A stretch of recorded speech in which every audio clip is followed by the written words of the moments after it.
बिस्मिल्लाहिर्रहमानिर्रहीम। अस्सलाम वालेकुम। शिराज स्पीक के साथ मैं हूँ शिराज अहमद शिराजी।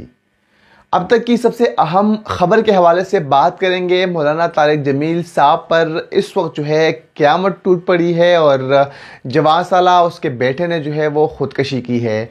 अब इस ख़ुदकशी के वजूहात क्या है, सोशल मीडिया पर हम देख रहे हैं कि मुख्तलिफ खबरें जो है वो गर्दिश कर रही है।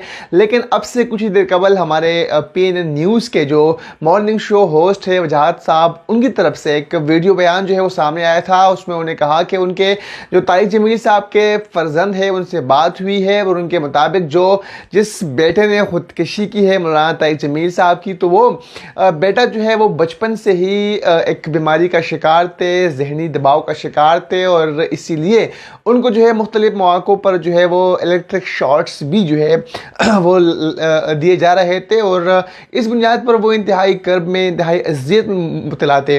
आज हुआ कुछ यूँ कि जो मौलाना तारिक जमील साहब के दूसरे बेटे हैं वो MTG के ब्रांडिंग के लिए कहीं पर गए हुए थे, घर में कोई भी नहीं था और जो ये बेटा था मौलाना तारिक जमील साहब का, उन्होंने अपने सिक्योरिटी गार्ड जो कि उनका रिश्तेदार भी था, उन्हें कहा कि वो पिस्टल लेके आए। जब वो खाली पिस्टल लेके आए तो उसने कहा कि नहीं, खाली पिस्टल नहीं बल्कि मुझे गोलियां भी लेके आए। तो उसके जो गार्ड थे, जो रिश्तेदार भी बताए जा रहे हैं, और वो जो है गोली लेके आया और उसके बाद उसने जो है अपने ऊपर फायरिंग कर दी और वो इस जहानी फानी से कूच कर गए।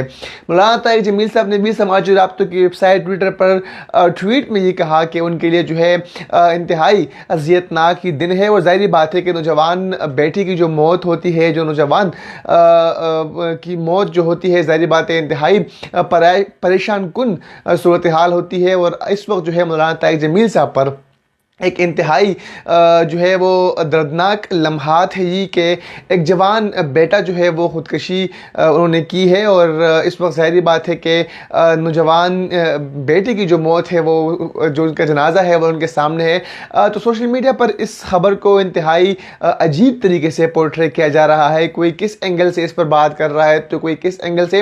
हालांकि इस वक्त मौलाना तारिक जमील साहब के घर जो है वो एक दर्दनाक सूरत हाल है। उनके घर में इस वक्त जो है एक जवान बेटे की लाश पड़ी है और उस पर इस तरह की जो मनफी रिपोर्टिंग है बिल्कुल भी नहीं करनी चाहिए। मैं देख रहा हूँ कि सोशल मीडिया पर जो यूट्यूबर्स हैं वो इसको गलत अंदाज में जो है पोर्ट्रे कर रहे हैं। कोई ये खबर दे रहा है कि किसी ने जो है उन पर फायरिंग की, कोई इस चीज़ को, इस डेथ को जो है किसी और चीज़ से मिलवाने की कोशिश कर रहे हैं। हालांकि साफ तौर पर वाज़ेह है, जो पुलिस है, जो तलंबा के जो पुलिस एहलकार है, उनकी तरफ से भी बयान जो है वो सामने आया है कि ये खुदकशी का मामला है।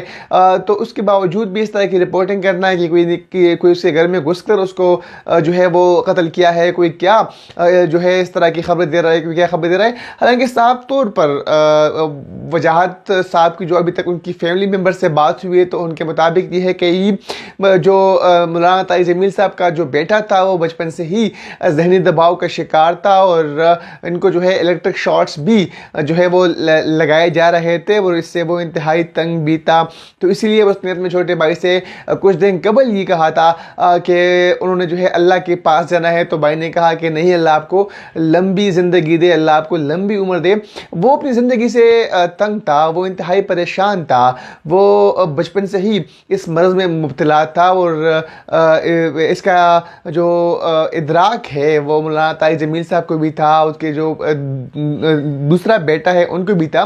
तो इसीलिए आज जो है वो जब घर में कोई भी नहीं था तो उन्हें पिस्टल मंगवाया और उसके बाद जो अपनी ज़िंदगी का ख़ात्मा कर दिया। तो आप सबसे गुजारिश ये कि इस स्टोरी पर जो है मनफी रिपोर्टिंग बिल्कुल भी न करे। इस वक्त जो है क़यामत सुग़रा का मंजर जो है वो इस वक्त है, वो इस वक्त मौलाना तारिक जमील साहब जो है उनके पूरा ख़ानदान जो है वो अज़ियत से गुजर रहा है। तो इसीलिए उनको जो है मज़ीद तकलीफ़ जो है वो नहीं देनी चाहिए। वो इस वाक़े पर जो है नेगेटिव रिपोर्टिंग बिल्कुल भी नहीं करनी।